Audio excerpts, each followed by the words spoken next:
하나님 말씀 보셨습니다. 하나님 말씀 오늘 사도행전 17장 11절 말씀을 좀 다 같이 한번 보시겠습니다. 하나님 말씀은 사도행전 17장 11절 말씀, 신약성경 217페이지입니다. 신약성경 217페이지 사도행전 17장 11절 말씀, 우리 다 같이 우리 한 목소리로 읽겠습니다. 시작. 베레아에 있는 사람들은 데살로니가에 있는 사람들보다 더 너그러워 간절한 마음으로 말씀을 받고 이것이 그러한가 하여 날마다 성경을 상고함으로. 아멘. 자, 우리 오늘 시간 이성에서의 높이 제7장 이성과 신앙 부분을 살펴보도록 하겠습니다. 이성과 신앙 부분. 기독교 신앙에 있어서 이성의 역할이 무엇인가를 정리할 필요성이 있습니다. 기독교 신앙에서 이 기독교 신앙도 지금 보게 되면은 이성과 신앙에 관한 부분이 극단적으로 나눠진 경향성을 보게 됩니다. 우리 개혁파 노선 같은 경우는 너무 이성을 추구하는 대신 성경이 가르치는 신비에 대해서는 어떤 면에서는 너무 등한시하는 경향이 있다면, 오순절주의나 그렇지 않으면 신사도 운동하는 사람들은 너무 신비만을 강조한 나머지 이성의 역할을 완전히 무시해버리는 그런 경향성이 있습니다. 그래서 이제 신비주의에 빠진 사람들의 문제가 뭐냐면, 이성적으로 아무리 설득을 해도 말귀를 못 알아듣습니다. 그러니까 이 합리적인 사고나 대화 자체가 안 되는 거죠.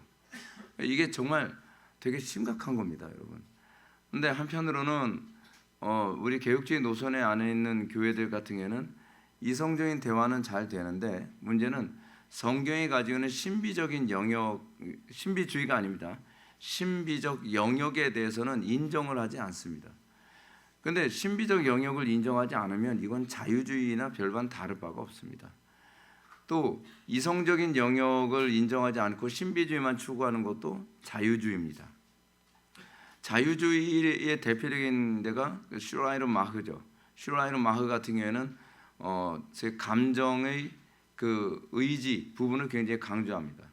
그러니까 우리가 자꾸 착각을 하는 경향이 있는데, 이성적이라거나 감정적인 것, 이것이 보수라고 생각하는 경향성이 있다 그랬죠. 약간 신비주의적인 성향이 있는 교회는 막 감성적인 게 보수라고 생각을 하고 있고, 개혁주의 쪽에서는 이성적인 것이 보수라고 생각을 하는데 둘 다 보수가 아닙니다. 제가 다른 데서 부교육자 생활할 때 제가 굉장히 이성적이고 합리적으로 제가 목회 사역을 하니까 사람들이 저보고 자유주의인 줄 알잖아요. 근데 왜 자유주의라고 생각하니까 너무 합리적으로 얘기해요. 합리주의가 뭐가 자유주의예요? 그러니까 기독교 신앙의 뭔지를 좀 잘 모르니까 불로하고 근데 문제가 뭐냐면, 이런 이 상식이나 논리가 안 통하는 영역 중에 하나가 또 이렇게 좀 정치적으로 보수 쪽이 좀 그렇습니다. 정치적으로 보수인 사람들은 왜 이렇게 합리적인 대화가 잘 안 되는지, 또 그렇다고 해서 또 운동권 쪽, 그러니까 자유주의 쪽에 있는 사람들하고도 대화 나누면 또 그것도 또 안 돼요. 그쪽 사람들은 또 감성팔이 하면서 그러면서도 또 이 합리적인 대화가 안 돼요. 이게 도대체 전 세계가 뒤죽박죽입니다. 뒤죽박죽. 성경이 가르치는 바는 뭐냐면 이성과 감성이 조화입니다. 딱 그 중간이에요. 이성으로 치우치지 않고 감성으로도 치우치지 않습니다. 항상 성경이 우리들에게 가르치는 바는 균형 잡힌 전인격입니다. 균형이 무너지면 거기서 문제가 발생하는 겁니다. 근데 균형이 무너져 있어요. 근데 제가 오늘 낮 예배 때도 여러분한테 말씀드렸던 것처럼 자기가 몰라요. 자기가 균형을 잃었는지. 여러분들, 우리가 예수님을 바라보면 예수님은 감정적이십니까? 그러니까 감성적이십니까? 아니면 이성적이십니까? 둘 다거든요. 예수님은 감성적이면서 이성적이십니다. 그리고 의지적이십니다. 왜냐하면 그게 하나님의 형상이니까 그래요. 하나님의 형상이니까. 근데 인간이 타락하고 난 이후부터는 아예 감성적이든지 아예 이성적이든지, 감성적이다라고 하는 이 말의 의미는 뭐냐면, 감정적인 요소 때문에 이성적 합리성을 수용할 수가 없는 거예요. 또 하나 뭐냐면, 감성적인 부분이 틀림없이 있는데 이성적인 것 때문에 감성을 수용할 수가 없어요. 그래서 한쪽은 너무 차갑고 한쪽은 너무 뜨겁기만 하고 그렇지 않습니까?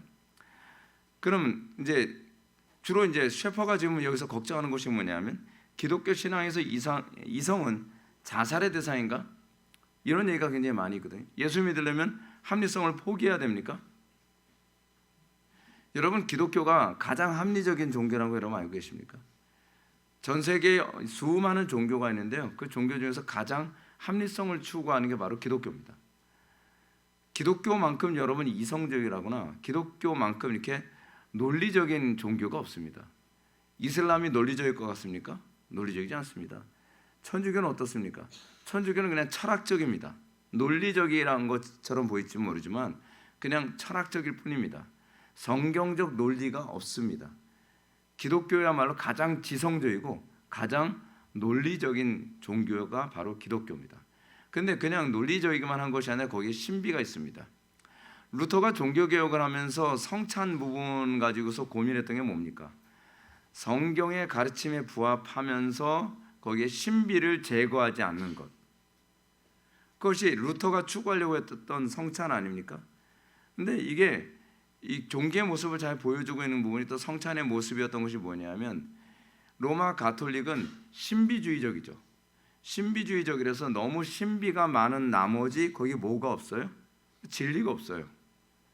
진리가.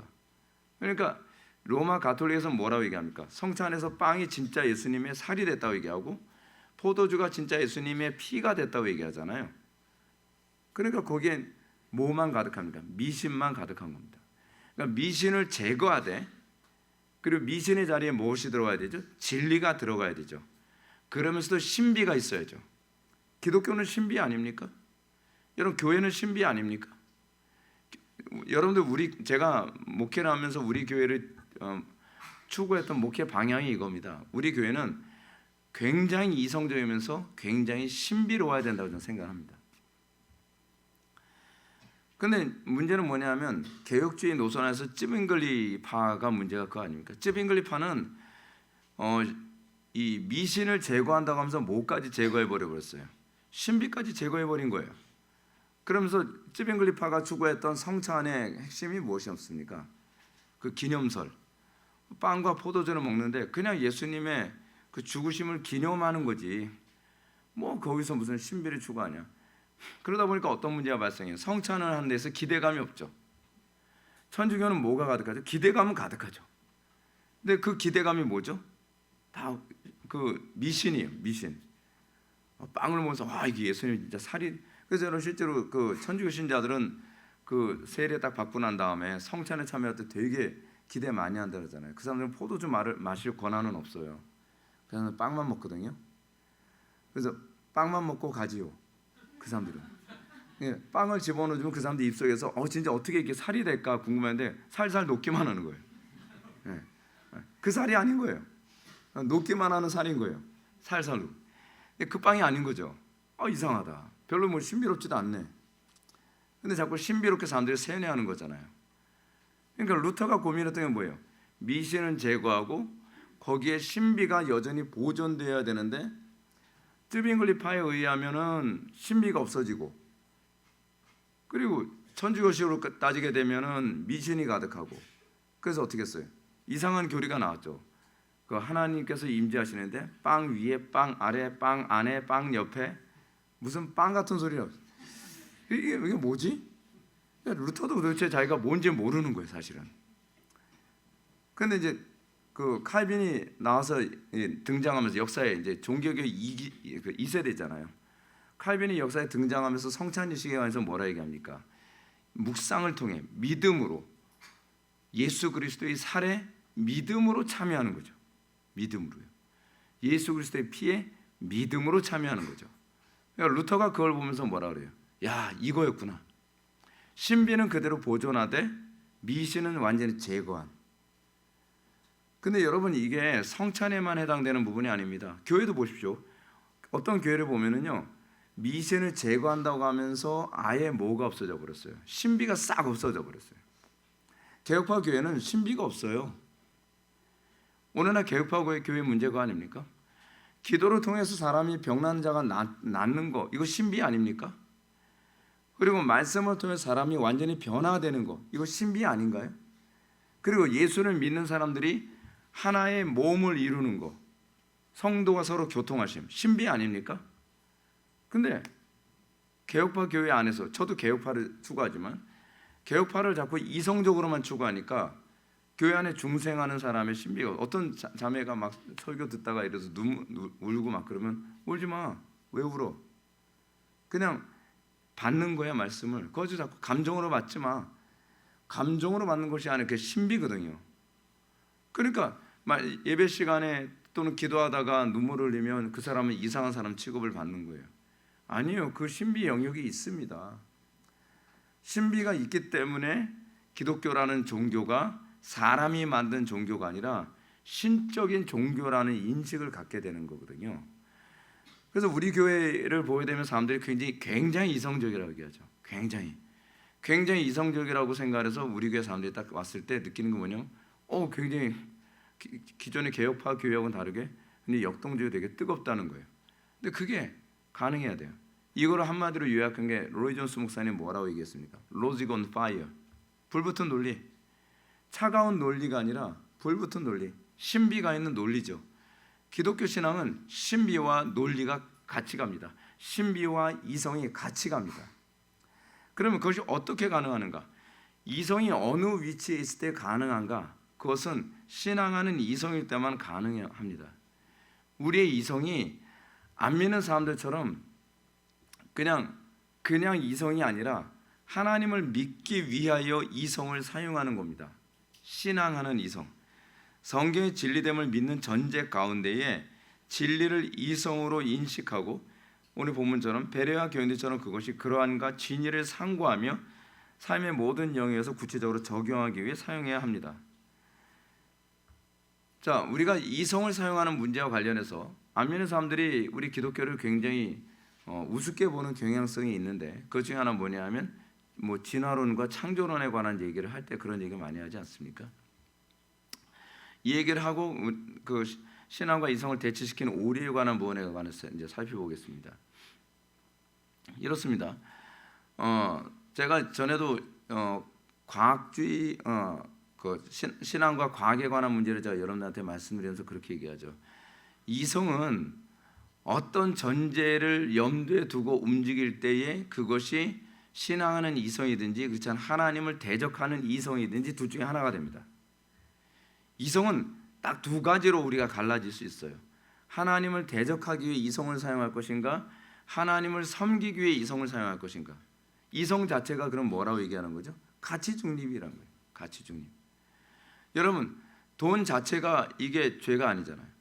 소위 신비주의 이분법으로 세상을 바라보는 사람들은 돈 자체가 죄라고 생각하고 육체 자체가 죄라고 생각하고 이성 자체가 죄라고 생각하죠.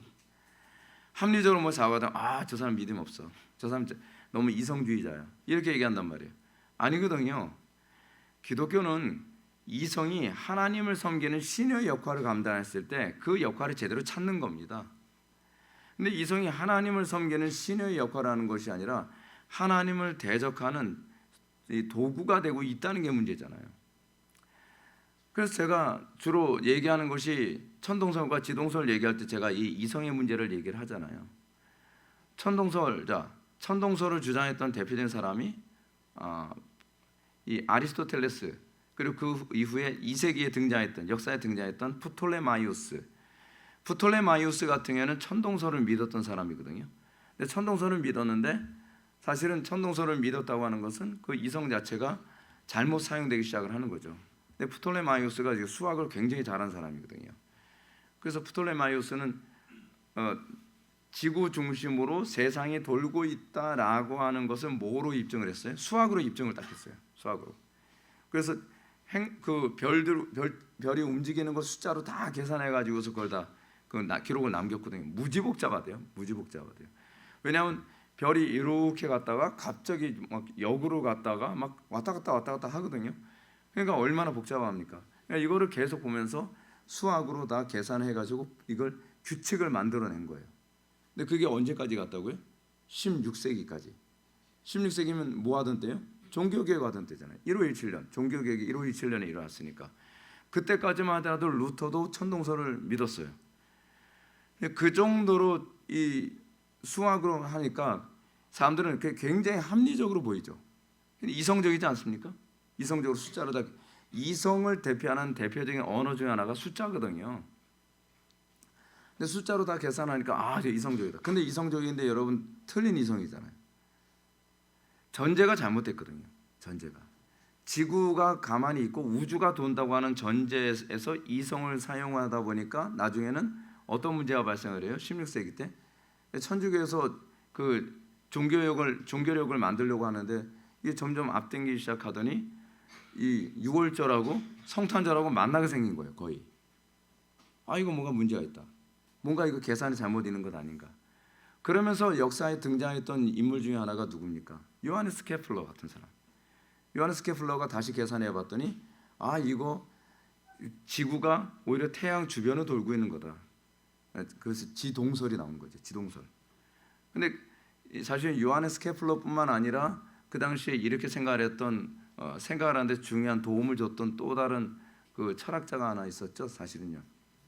그게 누구냐면 그 면도날 그 윌리엄 오캄이라고 하는 사람이 있어요. 윌리엄의 오캄이라고 하는 사람. 오캄의 윌리엄인가? 오캄 윌리엄이군요. 오캄 지역에 사는 윌리엄. 그 사람이 그걸 얘기하죠. 다시 관찰을 해보고서 계산해 봤더니 아니다. 지구가 태양 중심으로 돌고 있는 것이다. 근데 여러분 이게 바로 진화론의 문제거든요. 진화론자들이 과학으로 계속 입증한다고 수학적으로 입증한다 그러죠. 뭐로 입증한다 그러죠. 뭐 계속 그런단 말이에요. 근데 입증하는 게 문제가 뭐냐면 전제 자체가 모든 생물들은 진화했다는 전제로 생각하는 거죠. 근데 이 사람들은 이걸 뭐라고 해요? 이걸 이성주의라고 얘기하는 거예요. 이걸 따라가는 것이. 그러니까 우리는 근데 그거에 관해서 무조건 그 진화론은 그거 틀렸으니까 무조건 믿지 마. 우리는 이성이 필요 없어. 그냥 믿습니다 하면 돼. 하나님 창조하실지 무슨 말 같지도 않은 소리야. 그러니까 사람들이 우리 보고 무식하다고 얘기하는 거죠. 그렇지 않습니까? 우리의 이성이 성경을 논리적으로 믿을 수 있도록 하나님께서 주셨다니까요. 근데 성경을 논리적으로 믿을 수 있도록 주셨다는 걸 이걸 부정을 해보니까 그 사이에 뭐가 끼어들어갑니까? 이단이 끼어들어요. 이단이 그냥 뭐 난리 났죠. 이단이 떼거리로 몰려 들어와도 이게 2단인지 3단인지 이게 고수인지 검은띠인지 알재간이 없어요. 그렇잖아요. 왜냐하면 이성적으로 객관화시킬 수 있을 때 2단인지 정통인지를 알 수 있는 거 아닙니까? 그래서 셰퍼가 이제 그 부분에 관해서 지금 다루고 있는 겁니다. 자, 신앙과 이성을 대치시키고 나니까 어떤 오류가 생기는가? 첫째, 윤리적인 문제가 생깁니다. 상층부에다가 종교를 올려놓습니다. 그 하층부에다가 이성을 내려놓죠. 그러니까 이성과 기독교가 같이 갈 수 없다고 생각하는 겁니다. 자, 이거죠. 이 기독교 신앙에서의 먼저 상층부는 범주가 없습니다. 따라서 상층부가 범주를 설정할 방법도 없죠. 오늘날 그리스도와 같은 행위를 결정하는 것은 교회나 사회가 특정 정화에서 바람직한 것을 합의하는 것이다. 이렇게 얘기합니다. 성경이 우리들에게 이성적으로 합리적인 이 윤리를 제시할 수 없다고 생각하는 거예요. 여러분 그런 교회 되게 많잖아요. 그렇죠? 신비주의 교회에서 여러분 윤리적인 거 대화가 됩니까? 대화 안 돼요. 그러니까 이 이상한 신비주의 교회 다니는 그 와이프하고 사는 안 믿는 남편은 미치려고 하는 거예요. 상식적인 대화가 안 되니까 그냥 이거 믿습니다 하는 거고 이것이 하나님께서 기뻐하시는 겁니다라고 얘기를 하니까 이제 남자들은 주로 이제 이성적이거든요. 이성적인 남편이 그런 거죠. 야 이거 논리적으로 생각을 해봐. 이게 어떻게 말이 돼? 근데 말이 된다는 거예요. 기독교 안에서는. 왜요? 목사님 오늘 응답 받았다니까 이런 거예요.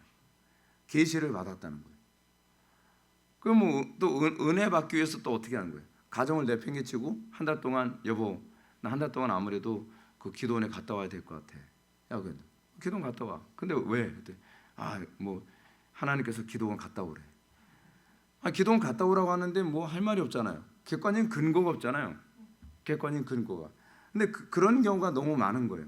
응답을 여러분 목회자들도요 얼마나 힘들 때가 많이 있냐면 응답을 받았다는 데야 뭐 할 말이 없어요. 하나님께서 말씀하셨다는데 뭐라 그러겠어요? 그러니까 아니 성경에 의하면 그러죠. 이 목사님 그 체험이 없으셔가지고 맨날 신학적으로 얘기하고 성경적으로 얘기한다는 거예요. 아니 체험 문제가 아니라 성경이 그래. 계시가 얘기하고 있잖아요. 계시가. 근데 직통 계시가 더 세요. 그분들은. 그러니까 대화가 안 되는 거죠. 그러니까 윤리가 실종돼 버리는 거예요. 그러니까 여러분들 그 이단이나 그런 데 보십시오. 제가 우리나라에서 보수 운동 한다는 사람들 보면은 진짜 속 터지는 게 그겁니다. 아니 강단에서 비상식적인 얘기를 해요. 비상식적인 얘기를 하는데 회중들이 뭐래요? 아멘 그런단 말이에요. 그게 어떻게 아멘이 돼? 그게 물어보면 저분은 하나님께 또 특별한 뭐 신비한 은혜를 받으신 분이래요. 아니 성경이 아니라고 하잖아. 성경이 그렇게 하면 아니라고 얘기하잖아. 그건 아니래요. 왜 아니냐고 물어보면 할 말은 없어요. 근데 아니래요. 왜냐하면 이미 기독교가 상층부에 놓여있기 때문에 그렇습니다. 기독교는요, 잘 보십시오. 상층부와 하층부의 통일성, 그러니까 아는 것과 삶의 통일성 가운데 있을 때 그게 기독교입니다. 왜냐? 하나님은 모든 것을 당신의 질서대로 움직이도록 하셨어요. 하나님은 질서만 만드시는 것이 아니라 질서대로 움직이기까지 하신 거예요. 그런데 자꾸 그러잖아요. 상층부는 종교는 종교대로 노는 것이고 하층부는 하층부대로 노는 거라고 자꾸 생각을 하는 거잖아요. 그럼 사람들이 기독교를 어떻게 봐요? 윤리가 없는 종교라고 보는 거죠. 윤리가.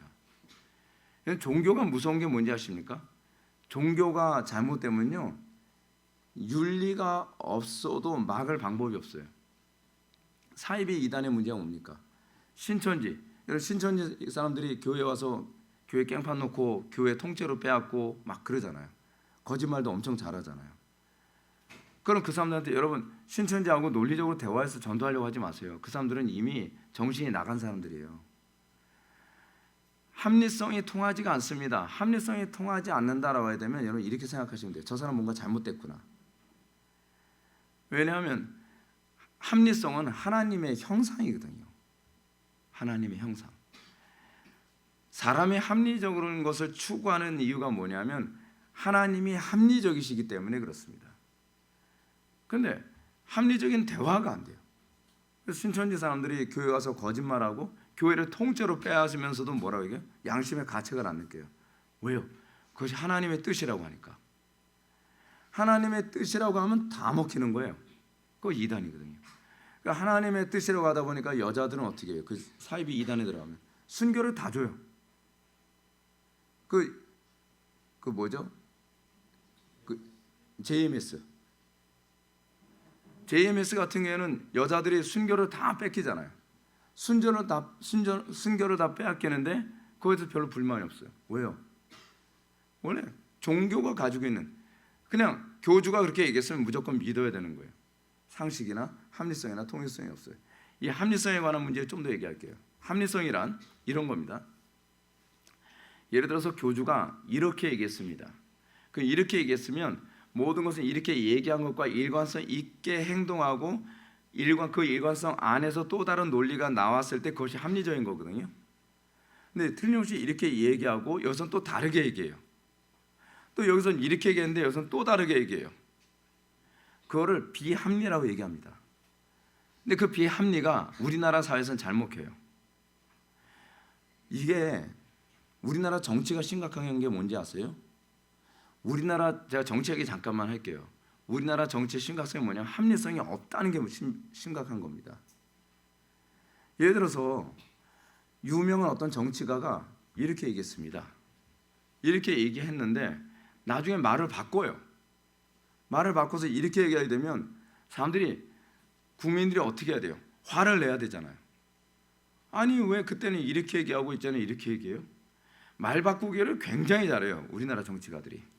근데 말 바꾸기를 굉장히 이거는 보수냐 또는 그러니까 좌파냐 우파냐 그거 관계가 없어요. 그래서 정치 목사라고 하는 양반들 있잖아요. 그 양반들도 똑같아요. 그 양반들도 여기서 이렇게 얘기하고 여기서 말 바꾸고 또 여기서 이렇게 하고 이렇게 말 바꾸고 일관성이나 통일성이나 합리성이 없거든요. 근데 사람들은 무조건 오케이해요.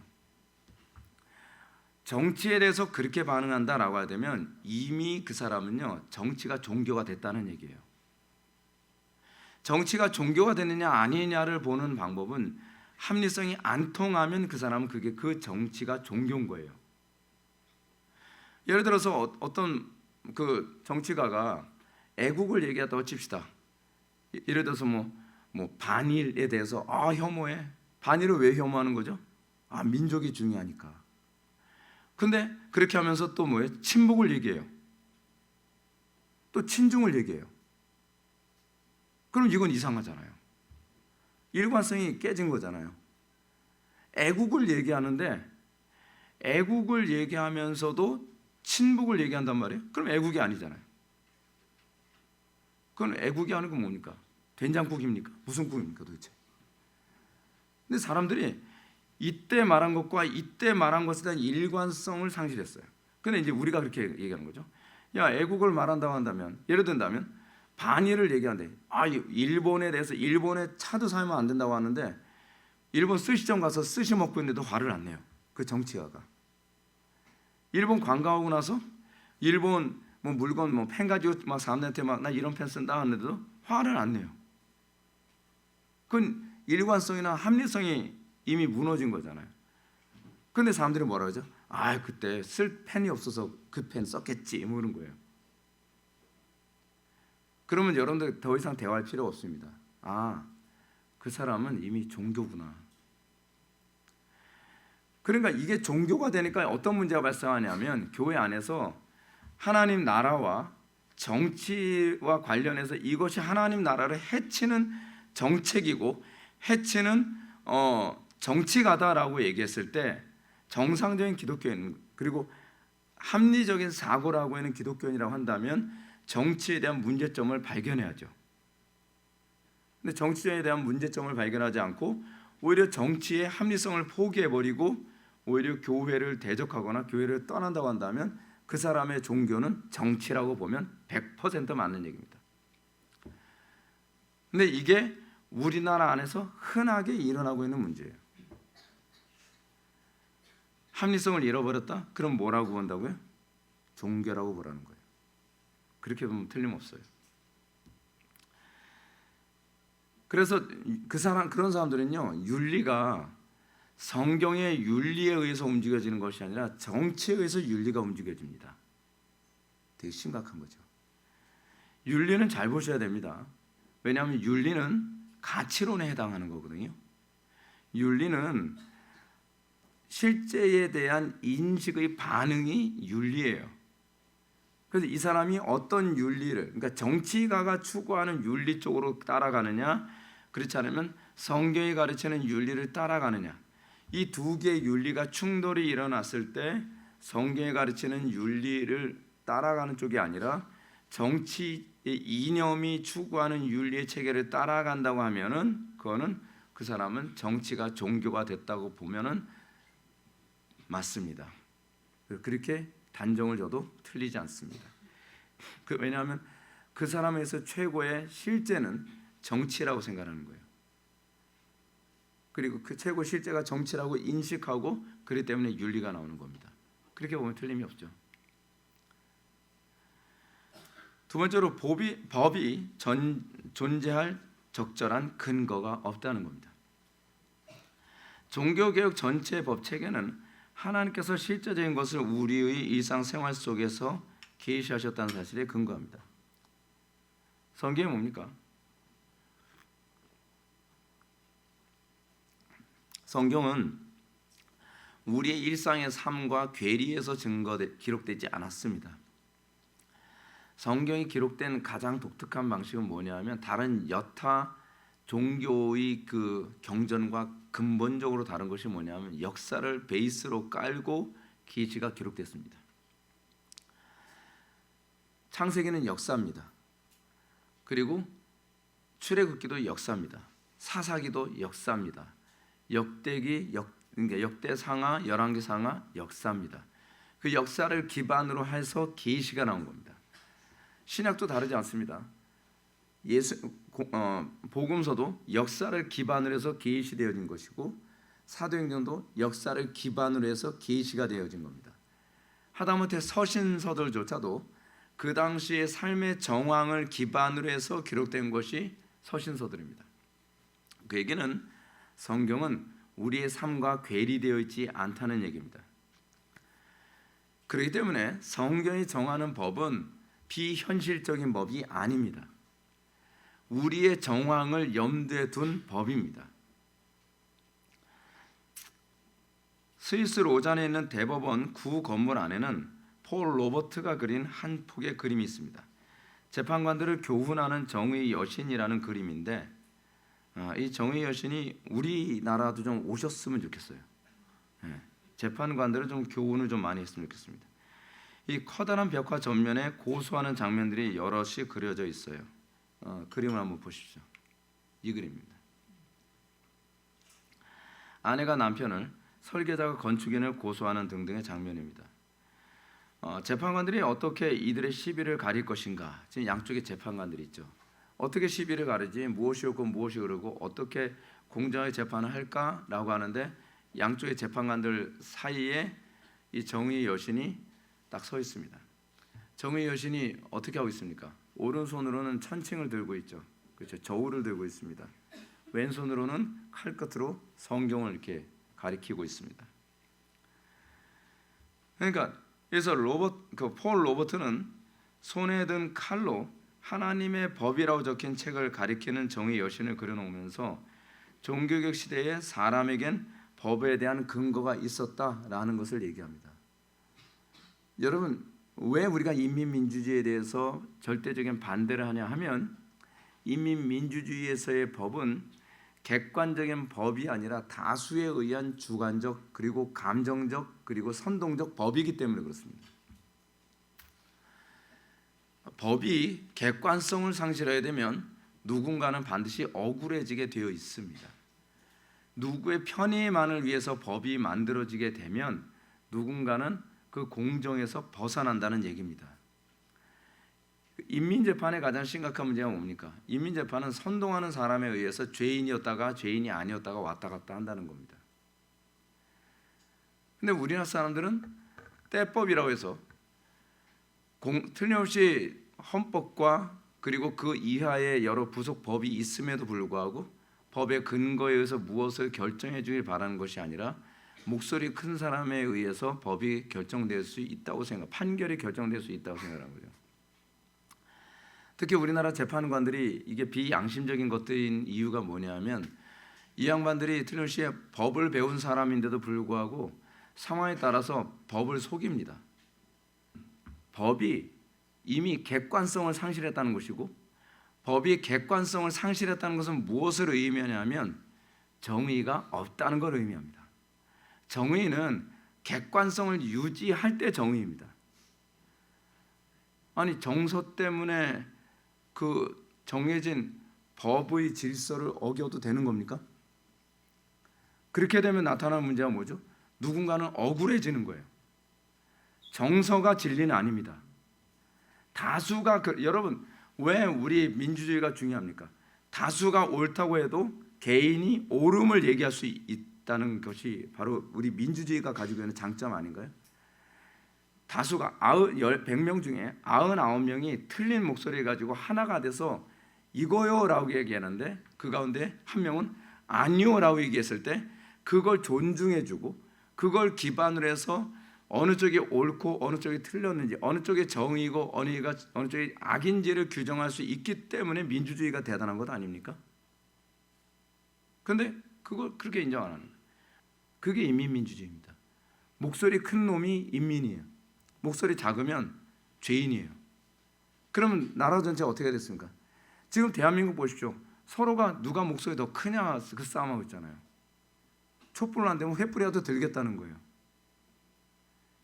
이게 얼마나 이 야만적이고 얼마나 비성경적인 모습으로 가고 있는가. 근데 교회도 그렇습니다. 교회도요.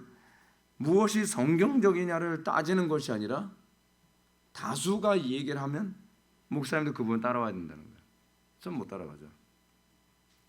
다수가 얘기하느냐가 중요한 것이 아니라 다수가 진리가 아니라 성경이 진리거든요. 이게 지금 우리나라가 지금 처해 있는 위기입니다. 근데 이런 문제가 발생한 이유는 교회가 문제예요. 교회부터가 옳음을 추구하는 것이 아니라 다수를 추구하고 정서를 추구하는. 목사님 뭐 우리 교회 교인들이 다 지금 뭐 이런 거 하자는데 그거 하죠 뭐. 성경적으로 아니라니까요. 목사님 그 수요예배 하나는 없애시다. 뭐 수요일날 사람들 모이지도 않는데 교인들이 지금 뭐 수요일 날마다 어디 놀러 가는 사람들 수요일 날하고 빨간색 이렇게 겹치는 날은 놀러 가고 그러는데 불편하다고 수요예배 없애자고 하는데 여러분 그렇다고 해서 그 교인들한테 휘둘리면 안 되는 거죠. 그게 인민민주주의인 거예요. 그게 한국 교회가 근데 상당수 그렇게 가고 있습니다. 특히 이제 당회 안에서 장로님들 다수의 장로님들이 정치를 하는 거죠. 장로님들 이렇게 딱 모여서 요번에 목사님한테 이거 설득해가지고 해서 이거 패스시키자. 그래서 장로님들끼리 편을 딱 하는 거죠. 저 장로는 데려오면 안 돼. 그래서 몇 명 해가지고서 다수결로 하니까 그렇게 해가지고서 비성경적인 거 통과시켜서 교회가 비성경적으로 가게 만드는 거예요. 그래서 교회가 그렇게 가면은 이제 하나님의 심판만 이제 기다릴 수밖에 없는 거죠. 심각한 겁니다. 그래서 저는 개인적으로 그래요. 우리나라 교회는 장로 정치 제도를 하기에는 수준이 너무 낮아서 좀 힘들 거라고 생각이 듭니다. 장로 정치 제도를 하려면요, 장로들의 수준이 굉장히 높아야 됩니다. 장로님들이 정말 정의 편에 딱 있고 성경에 정통하고 하나님의 말씀에 대해서 어떤 상황과 하나님의 말씀을 빗대어서 정확하게 해석할 수 있는 기능이 있을 때라야만 장로 정치 제도가 제대로 갑니다. 오늘 제가 난예배 때 말씀드렸던 것처럼 거울로 자기부터 봐야 되는데 자꾸 다른 사람 탓만하는, 자기가 수준이 된다고 생각해요. 우리나라 사람들이 이게 수준이 그런 게 뭐냐면 민주주의를 할 수 있는 수준이 된다고 생각을 해요. 우리나라 사람들이 되게 수준이 높은 줄 알아요. 돈만 많아가지고 이 헛돈 쓰고 엉뚱한 짓 하고 돌아다니는 사람처럼 보이는 게 한국 사람이거든요. 이번에 어느 나라에서 부자들의 세금을 세게 때려서 국민들한테 더 많은 혜택을 주겠다라고 하는 법안을 통과시키려고 했다가 온 국민들이 다 반대해가지고서 한 80% 정도가 반대를 했다고 그러더라고요. 그래서 그 법이 통과가 안 됐대요. 근데 왜 자기한테 유리한데 왜 반대했냐 했더니 그렇게 되면 나라 경제가 무너져요. 국민들이 그래요. 그런 부분을 받아들이면 안 되죠. 당신한테 당장 이익이잖아요. 우리한테는 이익이지만 장기적으로 우리 다음 세대들은 다 망해요. 안 돼요. 그 정도 돼야 이제 뭔가 민주주의를 할 수 있는 거죠. 그런데 이번에도 보십시오. 뭐 공짜라 그러면 사람들이 다 좋아하잖아요. 우리나라 사람들이 보게 되면은 공짜라고 하면은 왜 이렇게 좋아하는지. 악의 문제에 대한 답변 먼저 폐기합니다. 기독교는 여러분 기독교가 이성을 거부해버리게 되면 이성과 신앙을 분리해서 신앙을 상층부에 놓고 이성을 하층부에 놔버리면 악의 문제를 규정할 수 없게 돼요. 악의 문제가 어떤 식으로 규정이 되냐면 그냥 그런 거 있죠. 어떤 목사님이 또는 어떤 권사님이 환상을 봤는데 그 김집사 보니까 몸에 뱀이 구렁이가 감고 있는 거예요. 그러면 악이에요. 그러니까 환상을 자기가 그거 봤으면 그냥 악인 거예요. 그런 거죠. 성경에 그런 게 어디 있냐 그러면 저 사람들이 뭐 체험을 못 해봐서 그런. 그렇게 규정을 하게 되면 얼마나 많은 사람들이 억울하게 고통을 당하는지 모른단 말이에요.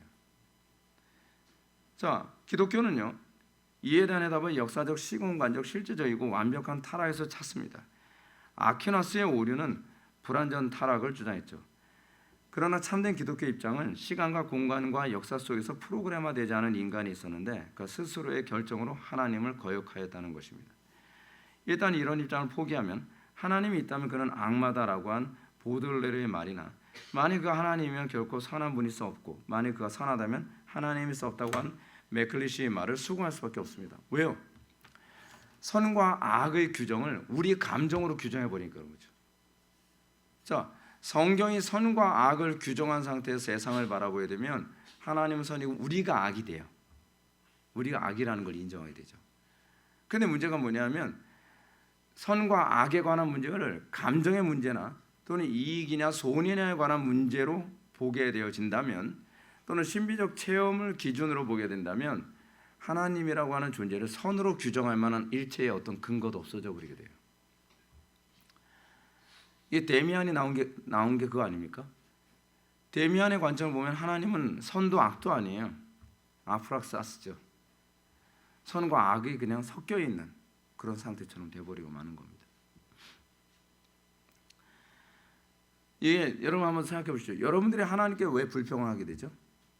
선과 악에 대한 기준이 불분명하면 하나님은 나를 괴롭게 하니까 하나님은 악처럼 보이는 거예요. 사단이 끊임없이 우리한테 그렇게 속삭이지 않습니까? 하나님의 악하다면, 하나님의 선하시다면 왜 나에게 이런 고통을 주시죠?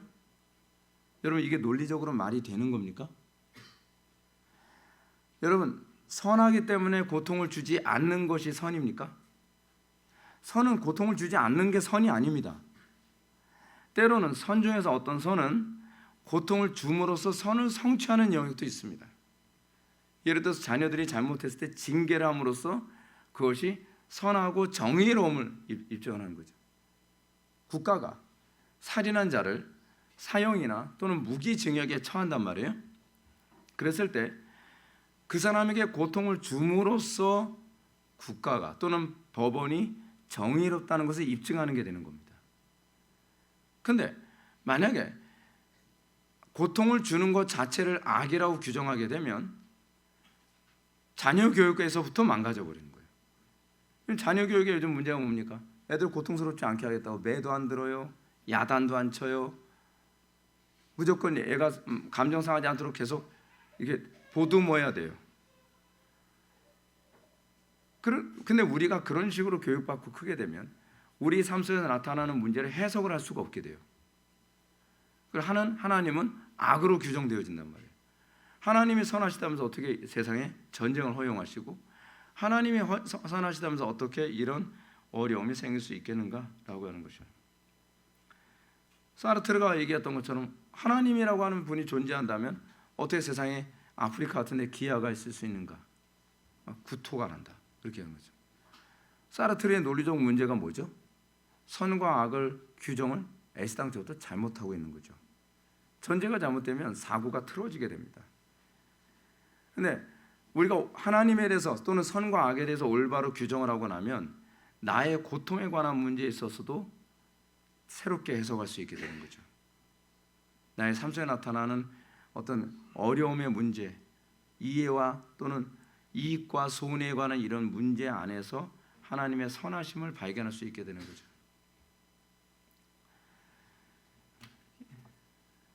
이 사람이 보들레르입니다. 19세기 프랑스에서 가장 영향력 있는 시인이자 현대 미술 평론가입니다. 그의 글은 성과 죽음, 동성애, 우울증, 중독과 같은 금기시되는 주제를 정면으로 다룬 탓에 문학 역사상 최고의 악명을 떨쳤고 당대에는 지저분한 외설 문학 작가로 낙인 찍혔습니다. 그는 젊은 시절 사치와 방탕한 삶으로 건강 악화와 불행으로 황폐화된 삶을 살아야 했죠. 문제는 이겁니다. 보들레르도 그렇고요, 이 마르크스 같은 사람도 그렇고, 문제가 뭐냐면 하나님에 대해서 그러니까 신론에 관한 이해가 잘못되다 보니까 자기의 삶의 고통과 어려움이 있는 것을 기반으로 해서 하나님을 악으로 규정을 하는 거죠. 그러면서 악으로 규정을 하다 보니까 마르크스 같은 경우 일평생 하나님을 대적하는 삶을 살았어요.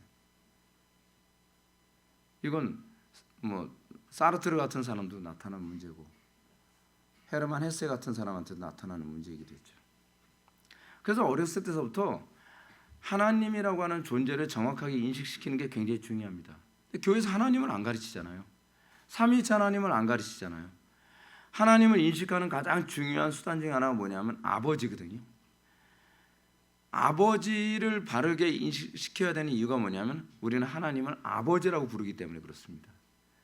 근데 아버지에 대한 인식이 끔찍하고 혐오스럽게 되면 그것을 하나님께 그대로 투영하면서 하나님을 부정적으로 보게 되는 현상이 나타나게 되는 거죠.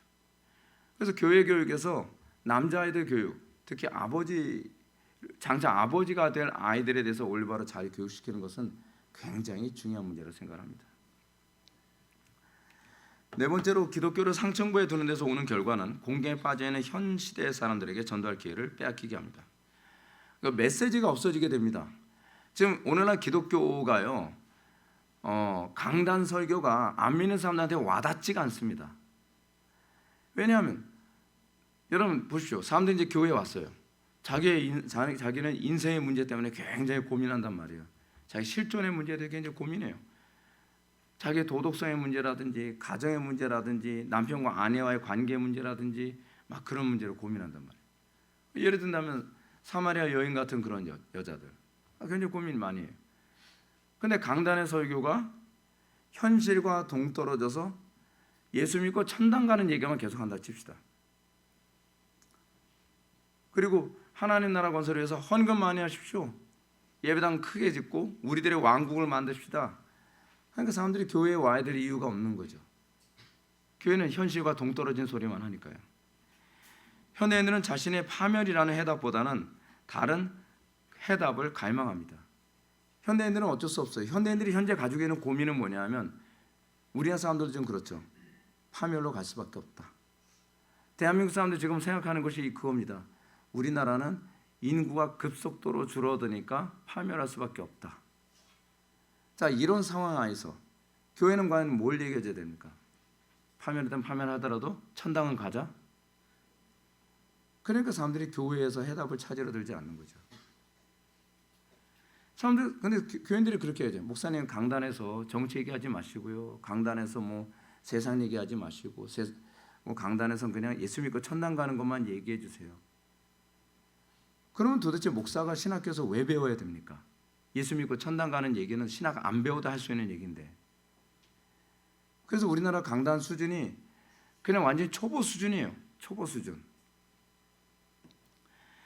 적어도 여러분들은 모르시지만 안 믿는 사람들은 교회에 올 때요 어떤 마음으로 오냐면 교회에서는 뭔가 내 인생에 이 혼란스러움을 해결해 줄 수 있는 뭔가 엄청난 지혜가 주어질 거라고 생각을 합니다. 저는 사실은 그런 식으로 교회를 찾아댔어요.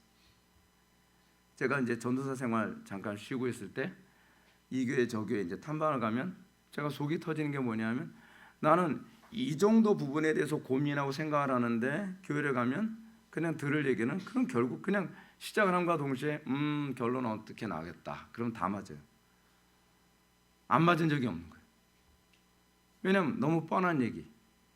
뭐는 성경 부모는 연구도 안 했어요.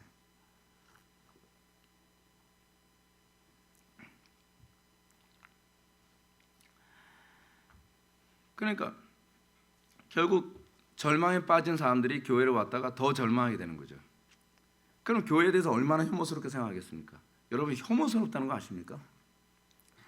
그나마 교회에 대해서 기대를 하고 왔는데 교회가 오히려 그러니까 어떤 사람이 이런 얘기해요. 자기는 진짜 영혼의 문제 때문에 고민해서 왔는데 그날따라 설교를 무슨 설교를 하냐면 여러분 건축원금 1,000만 원 할 사람 뭐 2,000만 원 할 사람 그 소리 하는데 화가 나더라는 거예요. 난 내일 지금 자살하냐 마냐 오늘 밤에 내가 자살할까 말까 그럴 정도로 자기 실존의 문제 영혼의 문제에 대해서 심각하게 고민하는데 교회에서는 배부른 소리만 하고 있다는 거죠. 그러니까 안 믿는 사람들이 교회를 안 오는 거예요. 근데 이게 그런 거죠. 일종의 딜레마가 뭐냐면 안 믿는 사람들은 그런 교회 안 와요. 근데 교회를 다녀본 사람들은 그런 교회만 가요. 웃기죠. 우리 교회가 좀 그렇지 않나요? 우리 교회는 교회를 모르던 사람이 왔을 때는 좋아하는데 이 교회 저 교회를 많이 쇼핑한 분들이 우리 교회 왔을 때는 우리 교회는 싫어해요. 그게 그만큼 대한민국 교회가 그냥 썩었다라고 보시면 되는 겁니다. 이거죠. 기독교 신앙 얘기하다 보면 그런 거죠. 여러분들 예수 믿게 할 때 전도할 때 어떻습니까? 합리성 포기해야 예수 믿을 수 있다고 생각하지 않습니까? 합리적인 대답을 여러분 얘기해 주는 걸 좀 꺼려하지 않나요? 그냥 예수 믿으면 돼. 뭐 합리성에 뭐가 필요해? 그냥 사람들은 예수를 믿는 것이 이성이 자살을 해야 믿는 것처럼 생각합니다. 그러니까 요즘 젊은이들이 교회를 안 나오는 데는 당연한 이유가 있어요. 합리적인 대화가 안 돼요. 적어도 20대 때는 이성이 굉장히 날카롭게 서 있는 때거든요. 근데 자기의 이성적인 문제에 대해서 고민을 가지고 질문을 던지면 교회를 찾아왔어요. 그래서 목사님한테 이런 거 물어보면 뭔가 대답을 해줄까? 그때 딱 그냥 믿으세요. 믿으면 돼요. 그럼 뭘 믿어야 되죠? 그래, 예수님만 믿으세요. 합리적이고, 그리고 합리적인 요 얘기만 나왔다 하면 저는 인본주의자라고 생각하는 거예요. 근데 예수님이 합리적인 대답을 해주신 분 아닙니까? 예수님 무조건 믿기만 하면 돼 그렇게 얘기 안 한다면, 무조건 믿기만 하면 돼라고 하는 데가 어디가 그렇게 얘기를 하냐면 천주교가 그렇게 얘기합니다. 천주교에 가서, 여러분 가서 그런 얘기는 하지 마세요. 제가 얘기해서 천주교 가서 신부님들은 왜 결혼 안 하십니까? 그러면 눈빛 엄청 살벌해집니다. 천주교에 몸담고 있었던 사람들한테 얘기 들어보니까 그래요. 궁금하잖아요. 신부님들이나 수님들은 왜 결혼 안 하십니까? 그러면 그런 건 묻는 게 아닙니다. 아주 차갑게 얘기하는 거예요. 그래서 몇 번 그런 질문하고 나면요, 천주교 그 사람들은 신부들이나 수녀들한테 절대로 질문 안 돼요. 너무 무서워서. 근데 교회가 그렇게 가면 어떻게 해요? 종교개혁의 정신은 이렇습니다. 셰퍼가 얘기하는 것처럼 정직한 질문에 정직한 답변을 해주는 것이, 그것이 기독교입니다. 그러니까 성경이 합리적인 대답을 줄 수 없다고 생각하는 것은 기독교가 아니라니까요. 성경은 합리적인 대답을 줄 수가 있습니다. 그러면 왜 목사님들은 합리적인 대답을 안 해줄까요? 제가 말씀드릴까요? 고민을 안 했기 때문에 그래요. 궁금한 적이 없는 거예요. 왜 예수를 이렇게 믿어요? 여러분 그런 거 있잖아요. 왜 믿음으로만 구원받아야 됩니까? 라고 되면 신앙이 없네 이 자매. 신앙이 없는 것이 아니라 거기서 믿음이 나오는 겁니다. 하나님은 왜 아담과 하와가 타락할 거 아시면서도 선악을 하게 하는 남의 실과를 창조하셨나요? 믿으세요. 뭘 믿으라는 거죠? 따먹으라는 걸 믿으라는 건가? 그리고 예수님이 무리를 걸으셨다는 건 이건 좀 말이 안 되지 않나요? 그래서 이거 불경스럽네. 오병의 기적, 어떻게 보리떡 5개 물고기 2물? 그냥 믿으세요. 아니거든요. 저는 그런 질문이 오히려 사람들이 믿음을 갖다 놓으면 안 되는데 굉장히 좋다고 저는 생각하거든요. 사람들이 저한테 이제 그런 질문을 하죠. 예수님이 왜 무리를 걸으셨죠? 질문 잘하셨어요. 좋은 질문. 굿. 그 본문의 앞뒤 문맥을 보게 되면 예수님께서 모세와 같은 선지자, 즉 자연 만물을 극복하신 분으로서의 그 초자연적 초월성을 보여줌으로써 모세와 같은 선지자이심을 예수님께서 보여주신 겁니다. 그럼 그런 거군요. 그럼 오병의 기적은요? 지금도 오병의 기적처럼 그거 하라는 얘기 아니죠. 그럼 오병의 기적이 의미하는 바가 뭐예요? 예수님께서 말씀하셨잖아요. 신명기 8장 1절과 2절 말씀을 근거로 해서 사람이 빵으로만 살 것이 아니요 하나님의 입에서 나오는 말씀으로만 살 것이니라. 그거를 오병이의 기적을 통해서 사람들에게 내가 만나를 주는, 모세는 하늘에서 만나를 줬지만 나는 생명의 빵인 내 살을 너희들에게 주노라 라고 하는 것은 일종의 퍼포먼스로 오병이의 기적을 통해서 보여주신 거거든요. 모세와 같은 선지자라고 하는 부분들을. 그러니까 문제는 고민을 안 한 거예요. 그런 분에서 공부를 열심히 안 한 거죠. 그러니까 그러면서 진리가 좀 죽어가는 겁니다. 자꾸 질식해 버리는 거죠. 그래서 기독교가 합리적이지 않은 종교처럼 인식이 되는 거예요. 예수님이 얼마나 합리적으로 말씀하셨죠? 가이사에게 세금을 바치는 것이 옳습니까? 바치지 않는 것이 옳습니까? 그러니까 예수님께서 뭐라고 말씀하시죠? 네 손에 네가 가지고 있는 돈을 보여달라 했더니 돈을 딱 보여주죠. 그 동전에는 누구의 화상이 있느냐? 가이사의 화상입니다. 그렇지. 가이사의 것은 가이사에게, 하나님의 것은 하나님에게. 그 딜레마 논법으로 예수님을 공격한 거거든요. 근데 딜레마 논법에 예수님이 넘어가지 않죠. 그러니까 예를 들어서 가이사에게 세를 바치라라고 하게 되면 어느 쪽으로 몰리는 거죠? 이 사람 친로마인이다. 가이사에게 세를 바치지 마라라고 해야 되면 어떻게 하죠? 이 사람은 로마에게 반역하는 사람이다. 이쪽으로 대답해도 공격받을 수 있고 저쪽으로 대답해도 공격받아서 어떻게 하든지 반역자로 몰 수 있는 딜레마 논법을 사용한 거죠. 근데 여러분 그 본문이 얘기하는 중요한 핵심 중에 하나가 뭔지 아십니까? 하나님에게는 딜레마가 없다는 얘기입니다. 우리에겐 딜레마가 있지만 우리는 그런 상황에서 우리는 딜레마에 빠지죠. 이쪽을 선택해도 우리는 역적이 되고 저쪽을 선택해도 역적이 되죠. 근데 하나님에게는 딜레마가 없습니다. 딜레마는 유한한 우리에게만 있는 겁니다. 근데 하나님은 전지전능하신 분이시기 때문에 딜레마가 없습니다. 그래서 이 소위 가이사의 화상을 따르는 사람이라고 한다면 가이사에게 세금을 바치라. 그러나 하나님의 형상으로 창조된 존재라고 너희들이 믿는다고 한다면 너희들은 하나님께 희생하는 것이 옳겠지라고 얘기함으로써 딜레마에서 곧바로 벗어나죠.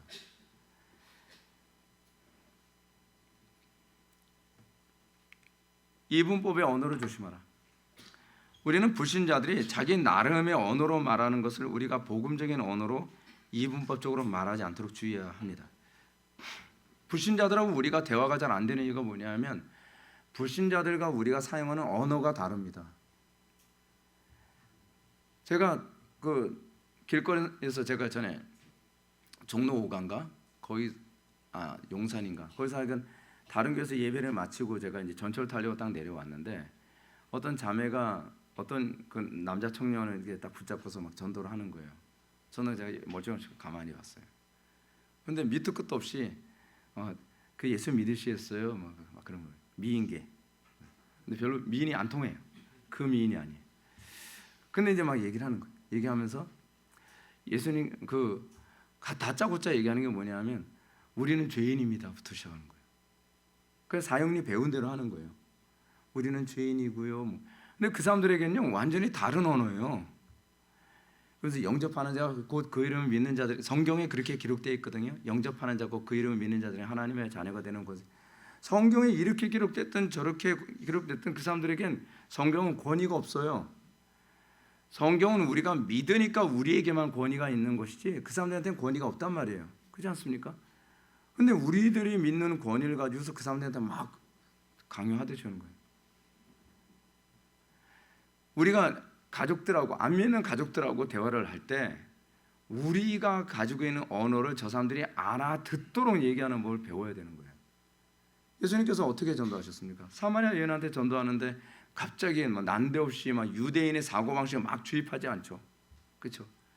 만나서 뭐라고 얘기하십니까? 나한테 내가 목마른데 물 좀 줄래? 그게 그 여자의 언어예요. 그 여자에게 와닿을 수 있는 언어란 말이에요. 제가 안 믿는 사람들 만나거나 그렇지 않으면 다른 유형의 사람들 만났을 때 대화할 때 그런 얘기를 사용하거든요. 그들이 가지고 있는 삶의 문제와 고민. 제가 철학이라고 하는 부분을 제가 공부하고 제가 이런 걸 연구하는 이유 중 하나 뭐냐면 그들의 언어를 사용했을 때 그들한테 와닿고 그들이 수용할 수 있게 되거든요. 그들의 언어로 얘기하는 거죠. 제가 이제 전에 그 얘기했었죠. 천주교 신자를 만났어요. 제가 검도할 때 중학교 한 3학년 정도 되는 애인데 머리가 굉장히 좋은 애예요. 똑똑하게 생겼더라고요. 눈이 반짝반짝하는 게. 근데 걔가 이제 도장에서 목사라는 사람을 처음 만나니까 되게 신기한 거죠. 맨날 신부만 보다가 목사를 만나니까. 그래서 만나서 대화를 하는데 왜 기독교와 천주교는 왜 갈라졌나요? 라고 질문 잘했어. 그 이유를 내가 얘기해 줄게. 해석의 차이야. 성경 구절 한마디도 얘기 안 했어요. 걔 전도할 때요. 예수님께서 사마리아 여자 전도할 때 성경 구절 얘기 안 하죠. 바울이 이방인들 전도할 때도 성경 구절 한마디도 얘기하는 거 여러분 아십니까? 한마디도 얘기 안 해요. 오히려 아그리파 왕 앞에서 뭐라냐면 제가 예전에 기독교를 박해하던 사람이었는데 이런 얘기 자기 간증하고 있어요. 왜냐하면 그들은 성경의 권위를 인정 안 하거든요. 그러니까 제가 그 학생을 만나서 얘기하면서 그 이유는 뭐냐면 해석의 문제 때문에 그래. 니네들하고 우리하고 또 그냥 동일한 성경을 보잖아. 그치? 네. 근데 우리는 니네들이 성경을 잘못 해석했다고 보는 거야. 그것 때문에 많은 피해가 생기고 그것 때문에 면죄부 사건이 생기고 그렇게 보는 거지. 예를 한번 들어볼게. 너희 엄마가 너 종아리를 때렸어. 때린 사건은 팩트지. 같은 팩트를 가지고 있어. 근데 이 팩트를 어떤 사람이 너 미워해서 때렸다고 얘기하는 거예요. 근데 우리는 해석이 잘못됐다. 너희 엄마가 널 사랑해서 때린 것이다 라고 해석을 하는 것이 옳다라고 생각하는 거지. 그래서 해석에 관한 얘기할 때 애가 동공이 전체를 막 흔들려요. 막. 그러면 이건요, 그 질문이 막 계속 보물 터지듯이 막 나오는 거예요. 질문이 터지기 시작했다라고 하는 건 오픈마인드 됐다는 얘기거든요. 마음 열었다는 거예요. 계속 대답해 주는 거죠.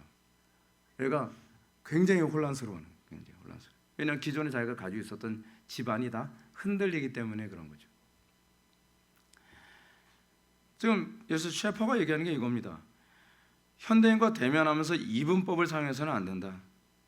우리의 언어를 가지고 저 사람들한테 백날 얘기해봐야 저 사람들은 못 알아듣는다는 겁니다.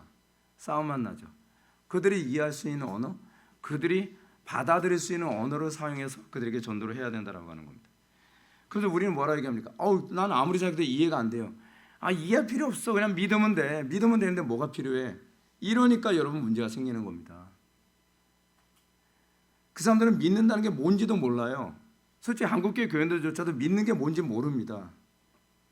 그들에게 무조건 도약을 강요하는 것이 아니라 오히려 이렇게 얘기하는 거죠. 아는 것과 삶이 어떻게 통일성이 가능한지를 얘기하죠. 그래서 제가 제 친구를 만났을 때 전도를 할 때는 그냥 제 일상을 간증을 합니다. 내 가정의 삶을 간증을 하고 내 목회 교회의 삶을 간증을 합니다. 그러면 이게 바울이 썼던 전도거든요. 그러면 그 친구가 굉장히 고민하는 거예요. 야, 그게 가능하네. 난 안 될 줄 알았는데 가능해. 우리 교회 성도들 다 그렇게 살아. 그래, 우리 교회 다 그렇게 살아. 우리 가정도 그래. 그럼 그때 얘가 막 굉장히 고민하는 거예요. 나도 예수 믿으면 우리 가정 그렇게 될 수 있을까? Of course. 왜 안 되겠어? 돼.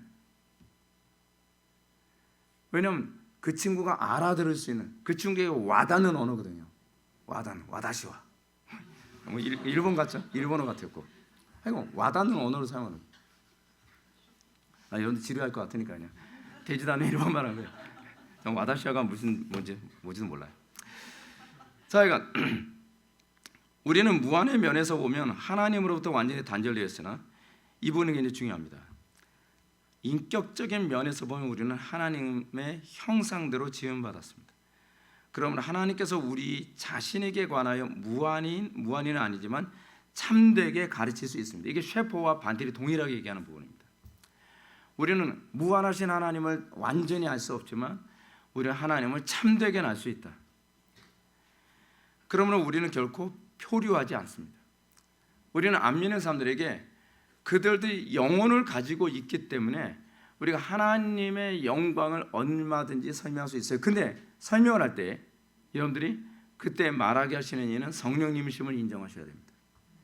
성령님께서는 그들의 언어로 어떻게 말하면 되는지를 가르쳐 주십니다. 정광석화처럼. 그러나 종교개혁의 성경관을 고수하지 않는 이상 이와 같은 해답을 얻을 수 없습니다. 예수 그리스도 안에서 자신을 계시하는 하나님에 관한 문제만 하더라도 만일 이것을 성경과 분리시킨다면 충분한 내용이 없으므로 다만 또 하나의 내용 없는 표상이 될 뿐입니다. 그러니까 안 믿는 사람들이 우리 전도를 받았을 때 어떤 현상이 나타나냐면 뭔 소리 하는지 모르는 거예요. 그러니까 언어는 알아듣겠는데 내용이 없는 표상만 돼버리고 마는 거예요. 그래서 난 전도했다고 자기 혼자 좋아해. 자기 정신승리하고 있는 거예요. 그렇게 하지 말라는 거죠. 그들의 언어로 우리가 말하는 법을 배우는 거예요. 그래서 우리는 그런 거죠. 안 믿는 사람들의 고민을 들어주고 안 믿는 사람들하고 대화를 나누다 보면 우리하고 동일한 고민을 하잖아요. 여기서 중요한 건 여러분 그 고민에서 승리한 증거가 있냐는 거예요. 그러지 않으면 전도가 안 돼요.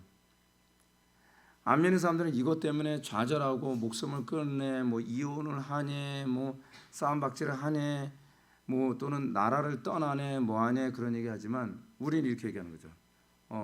그래서 정답 찾았어? 못 찾았는데 난 정답 찾았어. 내 삶 속에서는 해결됐어. 예수 믿는 우리들은 해결됐어. 복음 안에서 해결이 되더라. 그때 전도 충격이 되는 겁니다. 이론 아무리 얘기해봐도 소용없습니다. 그래서 바울이 자기 삶을 얘기하는 거예요. 우리가 우리의 삶을 다른 사람들에게 얘기해서 그들에게 소망을 갖도록 만들 수 있냔 말이에요. 제가 전도하는 것 중에 중요한 요소 중에 하나 이겁니다.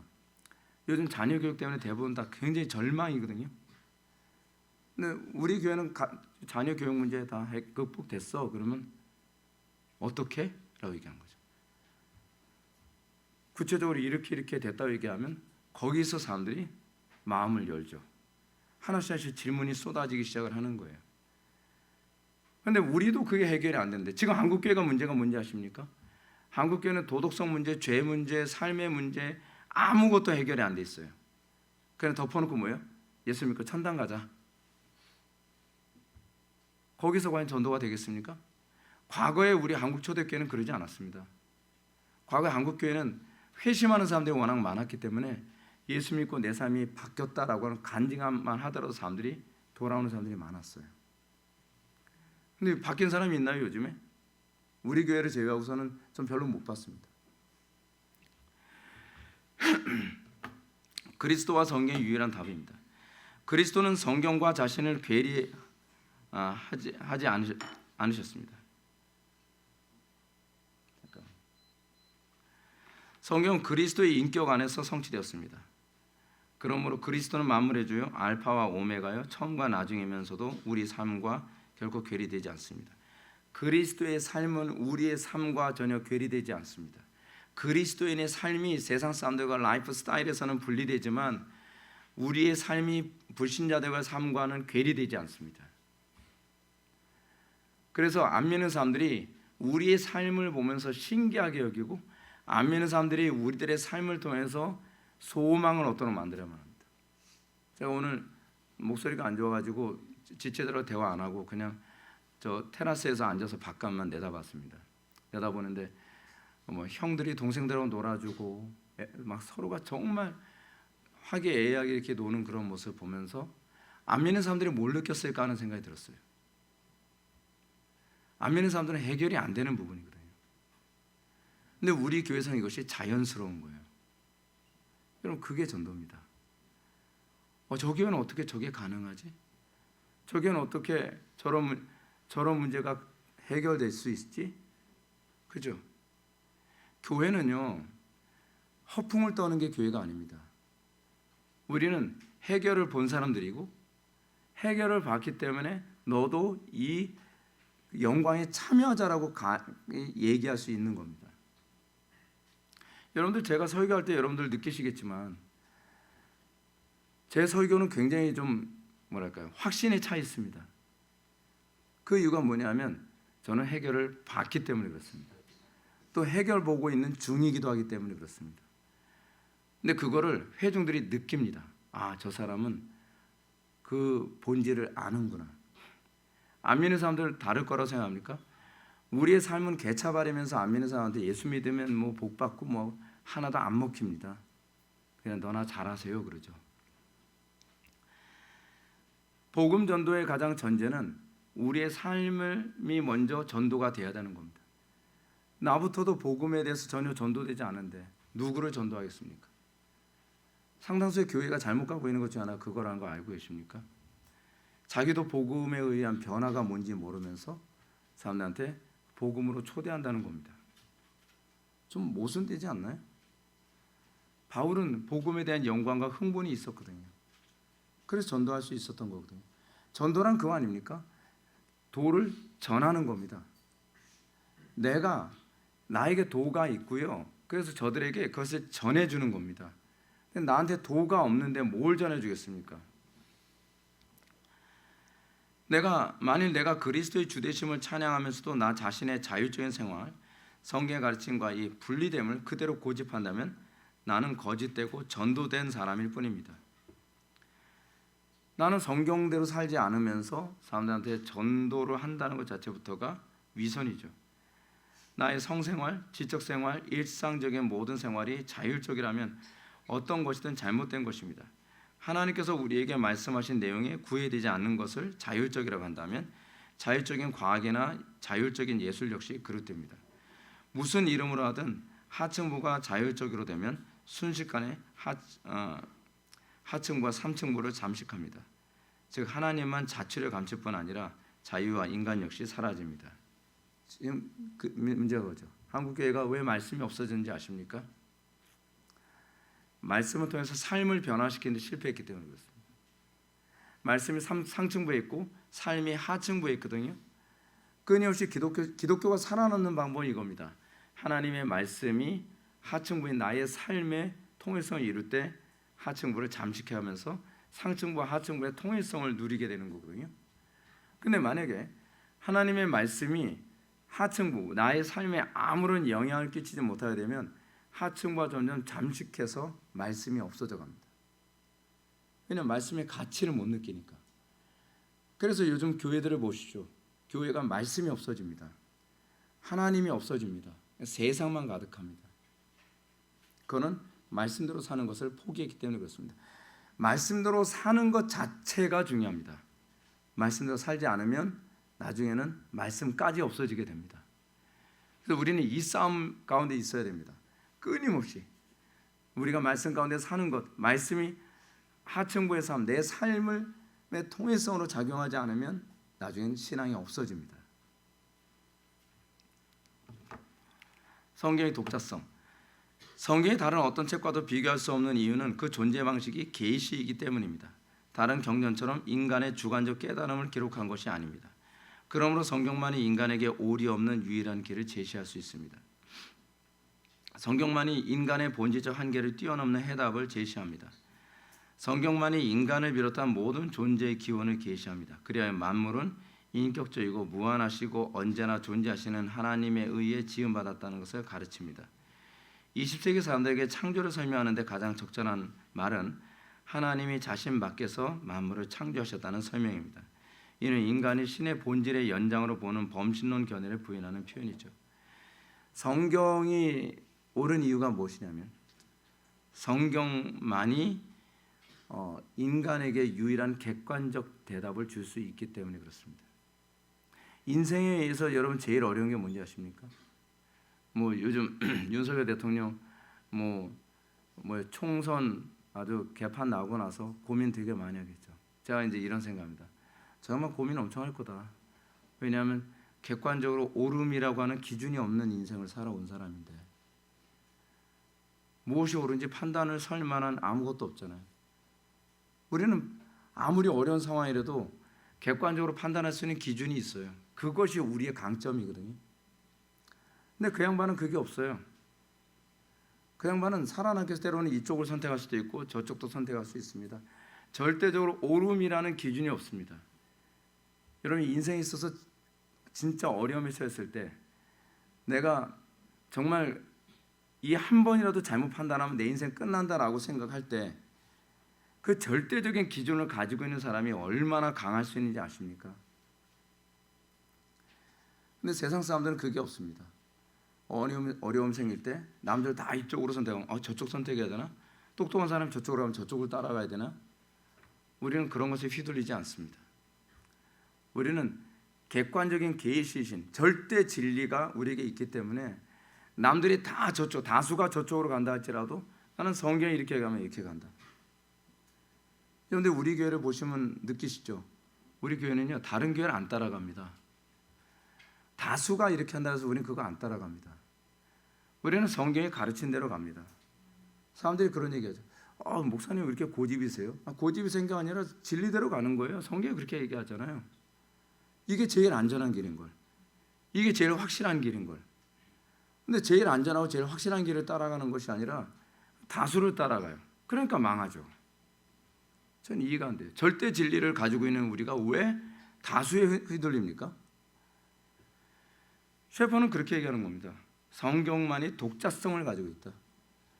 우리가 그것에 대한 확신이 없다면 믿음이 아니죠. 그렇지 않습니까? 안 믿는 사람들이 기독교를 바라보면서 기독교를 위대하게 보는 이유가 무엇입니까? 어떤 상황에서도 일관성을 유지할 수 있기 때문에. 그럴 수밖에 없죠. 절대 진리니까.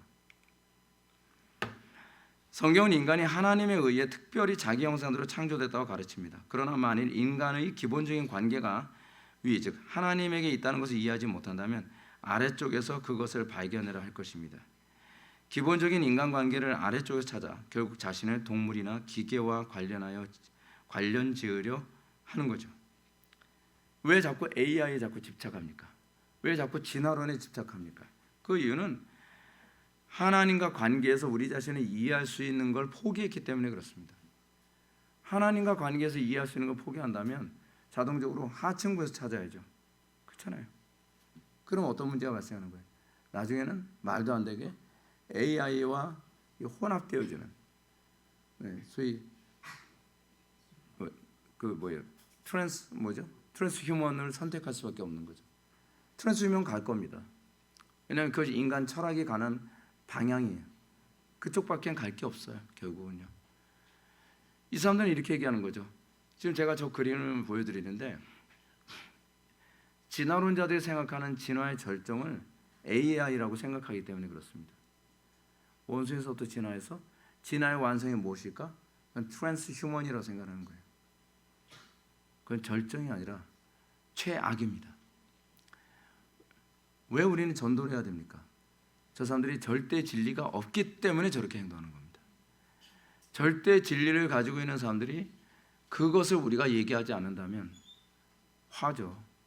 세상 사람들이 저래서 저렇게 멸망해 가는 건데 우리가 확신을 가지고 안 믿는 사람들한테 어떻게 그들의 언어로 접근해서 어떻게 그들로 이 멸망으로부터 구원을 받을 수 있을까를 고민해야죠. 저는 그 고민 좀 해야 됩니다. 우주의 기원은 인격적인가 비인격적인가? 만약 우주의 기원이 본래적으로 인격적이라는 것을 부정한다면 인간은 비인격적인 것 플러스 시간 플러스 우연의 사물이라는 해답밖에 없습니다. 근데 여러분들 사람들이 참 생각을 안 합니다. 왜 생각을 안 하냐면 시간이라는 게 어떻게 만들어졌는가 생각을 안 합니다. 여러분 시간이 우연히 만들어집니까?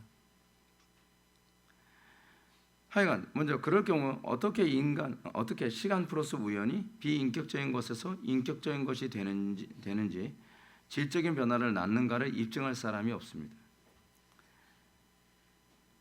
비인격적인 것과 시간과 우연이 어떻게 인격적인 존재를 만들어낼 수 있죠? 사람들이 사실은 생각을 안 하려고 하는 거죠. 인정하기 싫어하는 겁니다. 인격적인 것은 비인격으로부터 나올 수가 없습니다. 비인격은 인격적이든 비인격적이든 어디에서든지 나올 수 있지만 인격은 인격이 아닌 존재에서 나올 수가 없습니다. 여러분들의 자녀들을 보십시오. 여러분들의 자녀들이 인격적인 부모 밑에서 자라기 때문에 인격이 발전하는 것 아니겠습니까? 근데 자녀들이요 부모의 도움 없이 그냥 무인도에다 딱 떨어지면 걔는요 비인격이 됩니다. 인격으로부터 인격이 나옵니다. 하다못해 이미 인격적인 존재로 창조된 존재조차도 인격의 지속적인 영향을 받지 않으면 비인격으로 돼버리는데 어떻게 먼지 또는 그러니까 그리스 로마 신화가 이제 다 그런 사고를 제공하거든요. 그리스 로마 신화에서는 태초에 아무것도 없었다 그거 없어요. 태초에 카오스가 존재했어요. 혼돈이죠. 카오스 안에서 무엇이 나오냐면 물과 흙과 공기가 존재했다고 얘기합니다. 물과 흙과 공기가 사실은 비인격적인 존재인데 물과 흙과 공기가 서로 어우러져 가면서 나중에 뭐가 만들어졌다고 얘기하냐면 가이아가 만들어졌다고 하는 거예요. 지구죠. 땅이 만들어졌다고 얘기하는 거예요. 근데 이 개념이 어디로 가냐면 지금 양자역학까지 해서 물리학의 기반을 이루고 있는 거예요. 그래서 이 물리학에서 얘기하는 게 물, 불, 흙, 공기 이 4원소를 기반으로 해서 이 원자론을 얘기하거든요.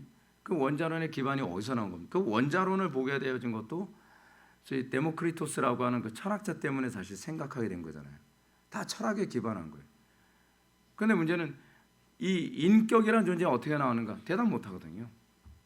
대답을 못 하니까 뭐로 나와요? 신화로 해석을 하는 거죠. 신화로. 성경은 인간이 인격적인 하나님의 형상대로 창조되었다고 하는 희망적인 시발점을 제시합니다.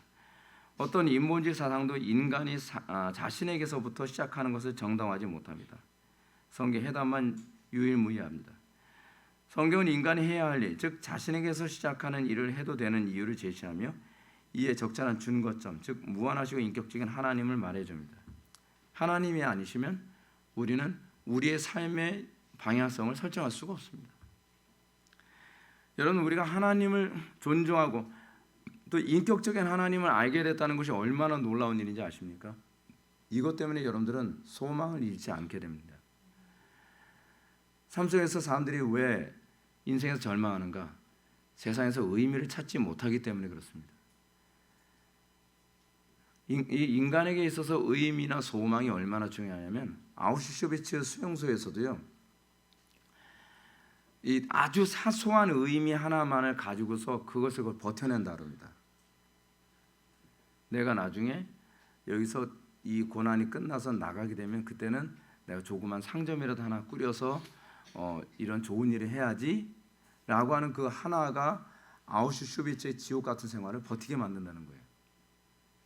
안 믿는 사람들은요, 소망을 걸 수 있는 게 없어요. 왜냐하면 자기 영혼이 어떤 인격적 의미를 가지고 있다고 생각을 못하는 거잖아요. 숙명이야 어쩔 수 없어. 운명이지 뭐. 비인격에다가 자기의 영혼을 떠맡기는 거예요. 불쌍한 사람들입니다. 빨리 끝내야 되는데 너무 안 돼. 자신에게서부터 시작했으나 보는 거예요. 인간이 자신에게서 시작하여 인생과 우주의 의미를 이해할 수 있다고 말할 경우 이것이 의미하는 바가 뭡니까? 합리성을 스스로 포기하는 겁니다. 여러분, 우리는 합리적입니다. 그러나 우리는 합리주의자는 아닙니다. 합리적이라고 하는 것은 전체의 하나를 가지고서 하나의 통합된 사고를 할 수 있는 것을 합리성이라고 얘기합니다. 우리는 합리성을 어디서 찾냐면 인격적인 기록인 성경의 전체적 통일성을 찾습니다. 그 통일성을 찾기 때문에 그 합리성에 기반을 두는 것이 조직신학이에요. 그런데 성경에서 통일적인 합리성을 찾지 않으면 안 믿는 사람들은 어디서 찾냐면 우연을 기반으로 해서 그거로 합리성을 찾는 거예요. 이게 얼마나 심각한 문제가 한번 생각해 보십시오. 제가 아까 말씀드렸죠. 그냥 그러니까 잘못된 개념이죠. 하늘이 돈다. 소위 천동설을 주장했는데 그 천동설을 기반으로 해서 합리성을 추구하게 되면 오류가 점점 심해져서 나중에는 어떻게 된다고요? 이 유월절하고 성탄절하고 만나는 정도까지 가는 거예요. 우리가 우연이라고 하는 것을 기반으로 해서 또는 우연의 또 다른 표현이 뭐냐면 이 보편자, 이데아거든요. 그 있을 것이다라고 하는 것을 그 우연을 기반으로 해서 합리성을 추구하는 것을 뭐라냐? 합리주의라고 얘기합니다. 근데 전제 자체가 합리적인 근거로 합리성을 추구한 게 아니다 보니까 나중에는 절망밖에 없어요. 지금 철학이 지금 겪고 있는 게 그렇죠. 근데 기독교는 인격이신 하나님이 우주를 창조하셨다는 그 계시를 기반으로 사고하기 때문에 우리는 비합리에 빠지지 않죠. 안전한 겁니다. 필요한 지식의 원천으로서 성경은 스스로 우리가 하나님의 형상대로 창조됐다는 것을 얘기하고요. 반대로 합리주의자들은 자신을 우주의 중앙에 두고 자신이 모은 지식에서 자율성을 시작하다 결국 자신이 무의미함을 발견해야 됩니다. 왜냐하면 무의미에서 합리성을 찾으니까요. 그러니까 이게 안 믿는 사람들이 얼마나 불쌍한지는 아십니까? 전도를 해야만 하는 이유가 거기서 그 사람들은요 공허 그 자체에서 살아가고 있습니다. 어둠 속에서 도약하는 정신. 제가 시간이 없어서 이제 빠르게 진행해 나가겠습니다. 진리에 대한 이 새로운 자세를 고찰하기 위해 우선 진리에 대한 두 가지 다른 개념을 참고합니다. 헬라인의 진리 개념, 이들의 진리 개념은 모든 점에서 조화를 이루는 멋지게 균형 잡힌 하나의 형이상학적 체계다. 이 체계는 낭만적 환상이다. 다시 말해서 이념은 현실에 불가능한 낭만에 불과하다는 말이다. 무슨 얘기냐면 헬라인들의 진리 개념은요, 모든 것이 논리적이고 조합적으로 해야 되지만 모든 것이 하나의 형이상학적 체계예요. 그러니까 불분명해요. 그거 가지고서 서로가 조합을 이루어 하다 보니까 나중에 뭔가 맞는 것 같은데 다 삐그덕거린다는 거예요. 근데 유대와 성경의 진리 개념은 구약과 신약이 모두 합리적이므로 충돌 없이 논의할 수 있습니다. 헬라 철학에서 모든 게 충돌해요. 여기서는 맞는, 그러니까 이래요. 여기서는 맞는 것 같아요. 그러니까 진화론이 여기서는 맞는 것 같은데 진화론에서 인격을 얘기하면 인격을 얘기 못 하잖아요. 도덕성을 얘기하면 도덕성을 얘기 못 해요. 그런데 이걸 해결해서 또 다른 철학이 나와요. 여러 개 철학이 파편처럼 막 나옵니다. 근데 이것을 조합을 하려면 서로가 다 충돌을 일으켜 버려요. 근데 성경은, 그러니까 유대 기독교 세계관은 구약과 신약이라고 하는 이 통일된 세계관 안에서 모든 걸 바라보니까, 예를 들어서 성경적 가정관, 성경적 국가관, 성경적 뭐 과학관, 성경적 뭐 경제관, 성경적 문화관, 예술관, 이런 모든 것들이 다 하나로 조합을 기가 막히게 이뤄요. 모순이 없어요. 현대의 진리관은 헬라와 유대인들의 견해의 기로에 서 있죠. 그래서 우리가 어떻게 하든지 성경적 세계관을 사람들한테 전달해야 되는 겁니다. 배트맨은 그냥 넘어갑시다. 변하는 세계 속에 있는 것, 이 마지막입니다. 변하는 세계 속에 있는 불변의 것. 우리 자신이나 다른 기독교인들 혹은 전혀 믿지 않는 사람들에게 복음을 전달할 때 우리가 잘 알아둬야 될 것이 있습니다. 첫째로, 참되고 불변하는 사실들이 있다는 점, 존재론입니다. 참되고 불변하는 사실이 인격이냐 비인격이냐가 중요합니다. 안 믿는 그 헬라 철학에서는 참되고 불변하는 사실에 관해서 얘기하면서 부동의 동자를 얘기합니다. 자기는 변하지 않으면서 주변을 변하게 만드는 무엇인가 있을 것이다. 그래서 헤라클레이토스는 뭐라고 얘기했죠? 로고스라고 얘기했죠. 근데 그 로고스에는 인격이 없거든요. 그러니까 사도 요한이 요한복음을 기록하면서 로고스 오케이. 근데 그 로고스에 인격이 있다. 그 인격이신 로고스가 바로 예수님이시다. 그러니까 헬라인들이 예수님이 태초에 로고스시다라고 했을 때 부동의 동자를 떠올리게 되는 겁니다. 근데 그 세상을 변화 생성 그 운동 소멸하게 만드는 주체가 바로 인격이신 그리스도다라고 얘기를 함으로써 그 당시 헬라인들이 정말 해결되지 않았던 문제가 비로소 그리스도 안에서 해결된다면서 전도를 받게 되는 거죠. 두 번째로, 그 시대의 언어를 익혀야 합니다. 제가 아까 말씀드렸던 것처럼, 또 요한도 얘기하는 것처럼, 바울도 얘기하는 것처럼, 바울이나 요한이나 다 똑같이, 셰퍼도 똑같이, 벤틀도 똑같이 그 시대의 언어를 사용해야 된다고 얘기를 합니다. 다 그 시대의 언어를 사용해야 된다고 얘기합니다. 아이들이 알아들을 수 있는 언어, 또는 이 시대 사람들이 알아들을 수 있는 언어, 그들의 세계를 알고 그들의 언어로 그들에게 접근해야 된다는 거죠. 우리는 복음의 불변성을 사수하되 시대 사상 조류가 어떻게 흐르고 있는지 알 필요가 있습니다. 그렇지 않으면 불변하는 기독교 원리를 말해도 소기의 경읽기가 되는 거죠.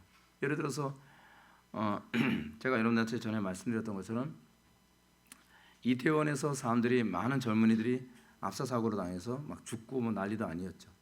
근데 그 사건이 있을 때 우리는 그들이 왜 약을 하고, 그들이 왜 그렇게 코스프레를 하고, 그들이 왜 음란하게 행동하는가에 관해서 표면적인 우리의 언어로 얘기하기가 너무 쉽습니다. 뭐라고요? 저것들 음란해서 썩어가지고 말이야. 그건 우리의 언어입니다. 근데 걔네들은 그 언어를 이해하지 못합니다. 도덕성의 언어로 얘기해서는 안 됩니다. 그들은 그 코스프레를 통해서 자기 실존을 입증하고 싶어하는 것이고, 그들은 그 코스프레를 통해서 코스프레를 하는 가운데 그들은 그 푸코의 사고가 거기에 녹아들어져 있는 겁니다. 제가 철학을 공부하는 이유 중 하나는 뭐냐면 그들이 생각하는 언어를 분석해내기 위해서입니다. 그들의 언어를 이해하고, 그리고 그들이 가지고 있는 행동에 대해서 이해하고 얘기했을 때 거기서 대화가 되기 시작을 합니다. 제가 그런 분에 가서 제가 얘기를 하니까 다른 교회 젊은 청년들이 다 공감하더라고요. 맞아요. 그 얘기예요. 그 얘기예요. 단순히 음란에 관한 문제가 아니라 약물을 통해서 내가 구원받을 수 있지 않을까? 또는 남들이 다 있는 그 유명한 곳에 가서 내가 벌거벗고 이 소위 사진을 찍으면서 그거를 페이스북에 올린다든지 인스타그램 같은 데 올리면서 내가 존재한다는 것을 입증하고 싶은 거예요.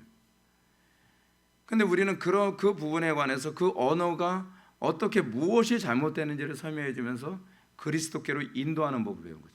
네가 목마르구나, 네가 공허하구나. 근데 그것이 그리스도 안에서 해결될 수 있다는 것을 설명할 때 많은 젊은이들이 복음에 대해서 반응하게 될 것을 믿으시기 바랍니다. 기도하시겠습니다. 사랑해 주님, 우리가 이성에서의 높이 이제 7장을 통해서 마지막을 우리가 보았습니다. 이 시대가 복음이 없어서 공허하고 멸망해가는 시대를 바라보면서 우리가 복음으로 어떻게 저들에게 접근할지 더 고민하게 하여 주시고 우리의 복음 전도를 통해서 정말 많은 영혼들이 주께로 돌아올 수 있도록 우리에게 지혜와 열정과 또한 하나님 말씀대로 산 그 표징과 증거로 가득하게 하여 주옵소서. 예수님의 거룩하신 이름으로 기도드립니다. 아멘.